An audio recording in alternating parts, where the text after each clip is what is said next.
first, let me just say, Lorraine, thank you so much for joining us. It's been a real pleasure to see you and to kind of see how active you've been on the Facebook page and on the group, commenting, and really happy to have you as an audience participant in the last two webinars. Tell me a little bit about how you found episode 1 and episode 2 out of the last two webinars. I didn't actually watch episode 1. I've been so addicted to all these wonderful things that are happening, all the training and the workshops that are happening. But 2, I actually made notes. So I was so impressed because I'm a bit, I must tell you, hot full of people and talking faces on my screen that just blah, blah, blah the whole time. Your 3 speakers in your second session were absolutely amazing. I actually made notes because I need some of that content for my own workshops that I run. And Brent, his analogy that he stole from Richard, what's his name? Mulholland. Mulholland, from Richard Mulholland, about the maps, the Google Maps, is actually perfect because that's how people see in pictures, And then I like the way he spoke from his personal experience when he lost his business. It's only people who've been there that can tell you. It's like having a male gynecologist. I mean, how can he tell me anything? But Brent had been through what he's advising us. He's done it. And he knows what works and what doesn't work. And then his PIE's analogy, practical inspiration, education, sexy, that's what it's want. That's what people want to hear. And Prakash, in the beginning, the sound was so bad. And I have bad broadband here anyway, because my son steals it all. He's teaching, so he's online all the time. But he has a lovely style. He's a lovely chatty style, that wins you over immediately. An academic standing there and listing bullet points doesn't work. And then the way he had real examples of what they're doing in Franschhoek. Something for you to say, hell, I hadn't thought of that, and just go out and do something practical and positive. And of course, MQ, I was just totally enamored with MQ. What a lovely style he has, and what a professional. When his technical collapsed all around him, he just kept it going. He stayed up. He was absolutely brilliant. And because I'm a Montessori trained teacher, I see in pictures and images, and I loved his slides. His slides were beautiful, and some of his graphics, that burns into your brain, and you remember that sort of thing. So I found his stuff very practical, very objective, and totally usable, stuff to walk away with. And of course, I just loved his ending because of my passion for climate sustainability, greening, ethics, empathy. His ending where he was saying we must look at the higher order of things blew me away. He was saying people are actually looking for emotional experiences when they travel, and they're looking for deeper satisfaction. I just loved that.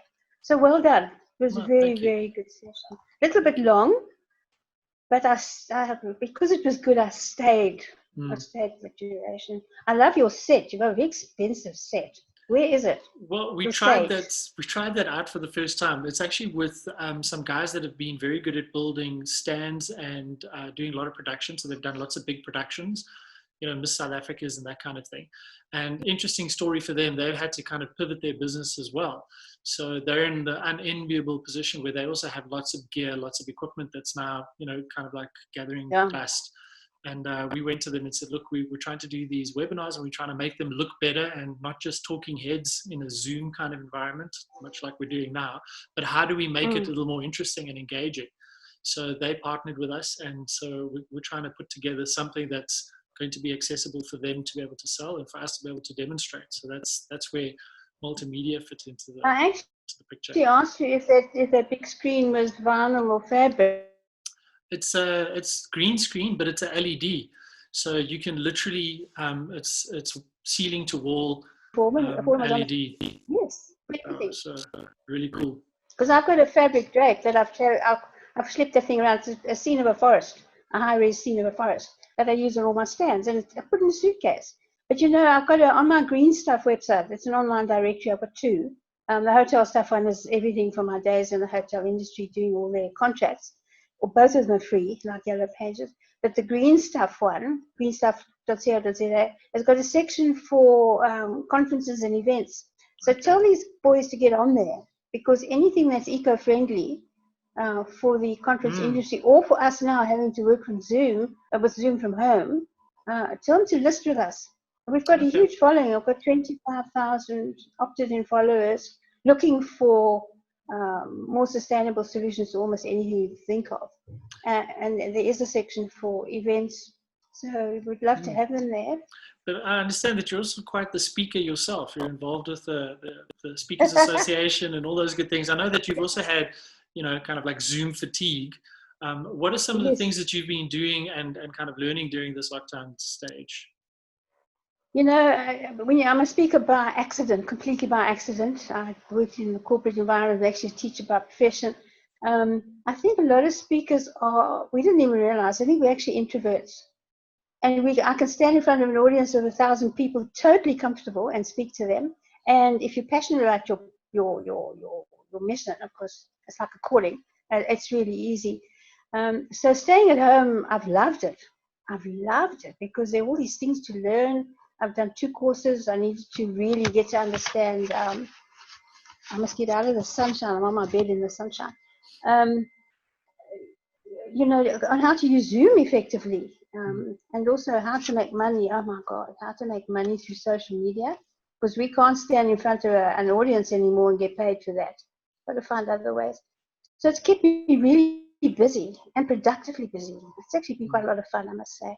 That's cool. And then that's how I found you guys. How else would I have ever heard of you? And that if it hadn't been for social group. media.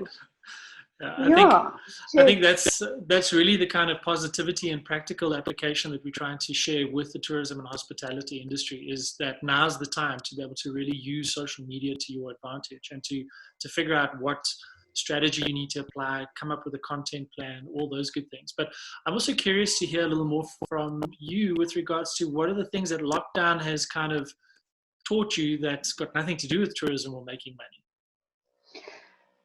It's actually taught me, because of the research I've done, because of the talk I gave, I had to give a talk on the future of anything, not just tourism, of absolutely anybody after coronavirus.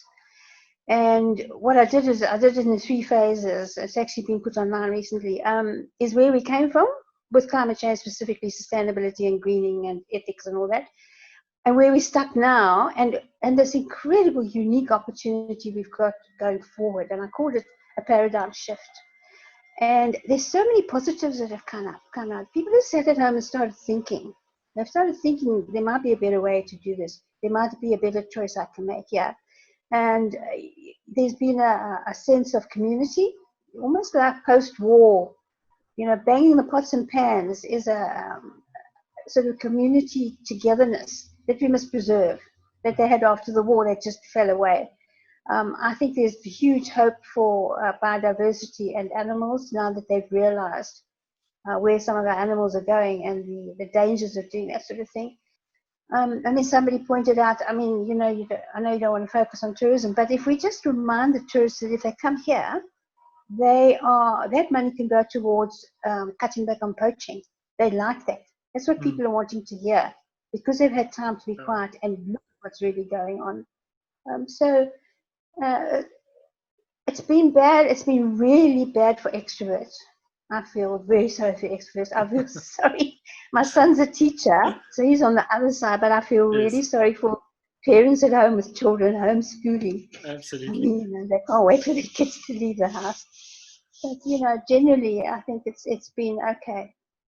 Fabulous. It was good for us. And you know what it is? Half of my talk is the fact that it's a dress rehearsal.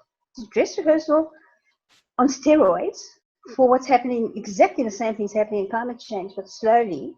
And then I did a lot of thinking about the parallels between the lockdown and the virus and climate change, and the parallels are incredible. You have people denying both. You have conspiracy theories for both. Neither of them can give you definite dates and definite numbers.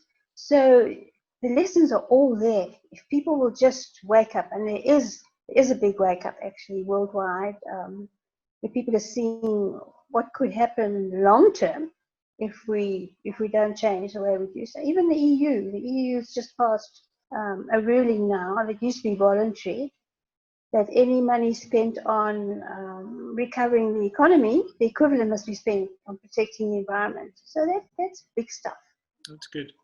Excellent. Yeah, so, glad that we're moving towards Yeah, creating and rebuilding the tourism industry and everything that goes around and functions within it, because we now have the opportunity to really kind of reboot it properly, and that's exciting. We get to roll up our yeah. sleeves and do new things. So thank you so much for that feedback. Really appreciate it. I look forward to having you on the other Thank you. webinars in the future.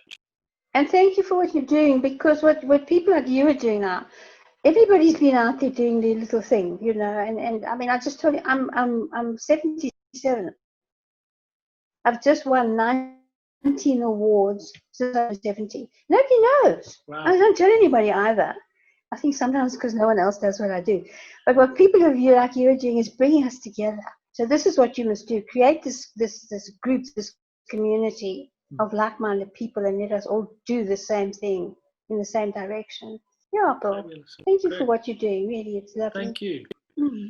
Thank you so much for your time and for all of your insights and feedback. I really appreciate it. And yeah, we look forward to seeing you in the next one. So thank you. Thanks.